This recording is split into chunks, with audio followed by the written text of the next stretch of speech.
is yours.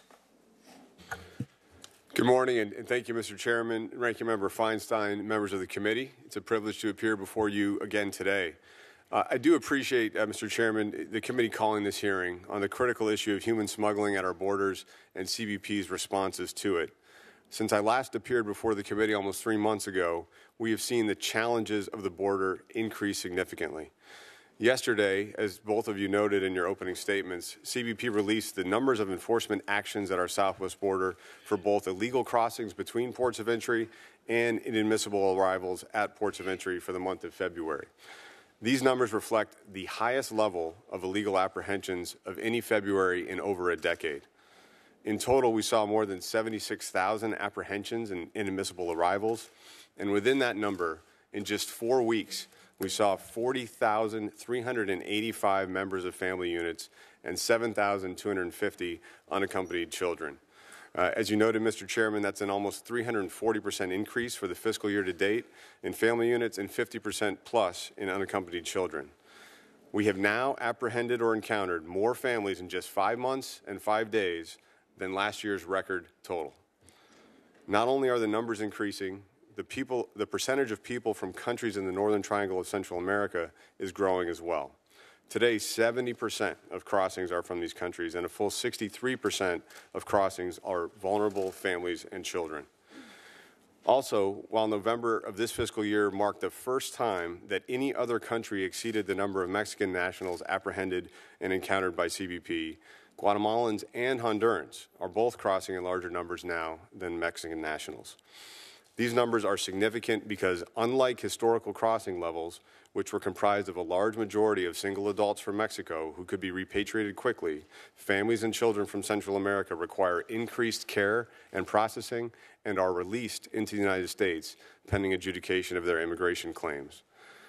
Within these numbers, we are confronting challenging new smuggling cycles, patterns, and methods. So-called caravans, where 500 or more migrants form groups in Central America, mostly in Honduras, and travel together through Mexico. Separately, large groups of mostly family units from Guatemala are traveling on buses through Mexico to the U.S. border in a much shorter smuggling cycle, making the journey in as little as 4 to 7 days. So far this year, we have seen 70 instances of large groups of over 100 migrants crossing the border illegally. That's what we're showing on the screen right now. Those are large group arrivals in El Paso sector, stretching from central El Paso all the way to the boot heel of New Mexico. In one case, agents encountered a group of 334 arriving together on 8 commercial buses. Smugglers are abandoning these groups in the most remote areas of our border, including Antelope Wells, New Mexico, and Ajo and Yuma, Arizona. The availability of these methods means more young children are being brought to the border, and we are seeing migrants arrive with illnesses and medical conditions in unprecedented numbers. This reality was realized tragically in December when 2 migrant children under the age of 10, Jacqueline Call Maquin and Felipe Gomez Alonzo, died at hospitals while under the care of El Paso sector. While I believe that our agents did everything that they possibly could to save these young lives, reviving Jacqueline and transporting her by air ambulance to the nearest hospital with appropriate facilities, bringing Felipe to the hospital twice, it was not enough to save these children from the dangers of the smuggling cycle. In response, CBP has mounted significant new efforts to increase medical checks and care upon arrival at Border Patrol stations or ports of entry. In January, I issued an interim medical directive guiding CBP's deployment of enhanced medical efforts to mitigate the risk to and improve the care for individuals in CBP custody along our border as a result of these surges in children and families. This directive was developed in consultation with medical and pediatric experts and is being made publicly available. Since the directive was signed, with the help of our interagency partners, including the U.S. Coast Guard and the Public Health Service Commission Corps, certified medical practitioners working alongside our personnel have screened over 12,000 juveniles and transported an average of 55 people to the hospital every day, ensuring essential medical care for thousands of migrants over the past 2 months. We're currently working to expand medical care to all 9 Border Patrol sectors and all ports of entry. And at the same time, Border Patrol agents out on the front line have continued their life-saving mission, rescuing over 4,300 people at risk during the crossing last year. In addition to the dramatically increasing volume of unlawful crossings between ports of entry, where 87% of our arrivals were last month, we are also seeing unprecedented increases in asylum seekers arriving at ports of entry, where we work to provide safe and lawful access. After recording a record level of over 38,000 asylum seekers last year, itself a 120% increase from fiscal year 17, we have almost reached that total just in the first 5 months of this year, a 90% increase already in fiscal year 19 at our ports of entry. We are working hard to provide access for asylum at our ports of entry. These flows have border security consequences, though, as families and children are routinely used to divert our agents and occupy them while smugglers bring illicit drugs and single adults that are trying to evade capture across our border. And as the requirements to process, transport, and care for the humanitarian needs of families and children requires 25 to 40% of our agents in key sectors, we know our capacity to secure that border is reduced as our personnel are tied down. What is causing these trends? As I explained to this committee in December, these increases and demographic changes in crossings are direct responses to the vulnerabilities in our legal framework that have become well known to smugglers and migrants. These weaknesses in our laws now represent the most significant factors impacting border security and include the inability to keep families together while they complete expeditious and fair immigration proceedings. Instead, crossing with a child is a guarantee of a speedy release.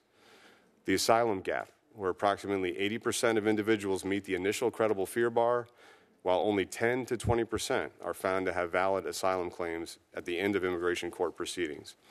And the disparate treatment under the Trafficking Victims Protection Reauthorization Act, which allows for children arriving from Mexico and Canada to be repatriated, but not from other countries, including those in Central America, regardless of the views of those governments. These statutory deficiencies ensure a high likelihood of success, and the trends that they have invited have significant and dangerous consequences. The belief that our system will allow migrants to stay in the U.S. indefinitely, even if they enter illegally and whether or not they have a valid asylum claim, is clearly the driving pull factor for those making the decision to journey to our border. Along with important push factors, which include challenging conditions in many parts of Central America, migrants are incentivized to put their lives in the hands of smugglers and make the dangerous trek north. The cost of these pull and push factors is seen every day in profits of transnational criminal organizations, in lives lost on the journey, and in the loss of youth and energy from the countries of the Northern Triangle. From the experience of the men and women of U.S. Customs and Border Protection, this is clearly both a border security and humanitarian crisis. There are solutions to this crisis. We need to continue to support the governments of Central America to improve economic opportunities, to address poverty and hunger, and to improve governance and security. The State Department announced $5.8 billion in aid and investment commitments to these countries in December. We must work with President López Obrador's administration in Mexico to address the transnational criminal organizations that are profiting and preying on migrants. And we must invest in border security, a modern border barrier system, additional agents and officers, additional technology at and between ports of entry, and air and marine support. And we must also have a whole of U.S. government approach to address children's unique medical needs and the undeniable humanitarian challenges we are facing. All of these steps will make a significant difference. However, Mr. Chairman, in order to ensure a lasting and meaningful change at the border, we must also confront and address the vulnerabilities in our legal framework. I look forward to answering the committee's questions today. If you had a choice between closing or changing the laws and money for barriers or anything else, what would be your top priority? Well, I believe we need both, Mr. Chairman, but the immediate impact, 63% of our traffic at the border, would be addressed by a change in the laws. Change in the law affects 63% of the problem. 70% of the people you're apprehending come from 3 countries, is that what you said? Correct. Okay. Do you think it would be wise for us to invest in those countries to give them a better life so we'd have less of a problem? I do. How the system works. If an unaccompanied minor makes it to the United States, what's the likelihood they will be sent back to their home country if they're not from Mexico or Canada? It's less than 2% based on the 17 statistics. It's very rare. So if you're a parent out there somewhere and you can somehow get your child into the United States, the chances are they never leave. Correct. So if you're a family looking to come to the United States, what signal are we sending to you if you come from someplace other than Mexico? Well, not only a signal, but the smugglers are actively advertising that if they come with a child, they'll be released. This So has wait a been minute, slow down. So those people in the smuggling business are actively advertising, I guess in these three countries for sure, correct.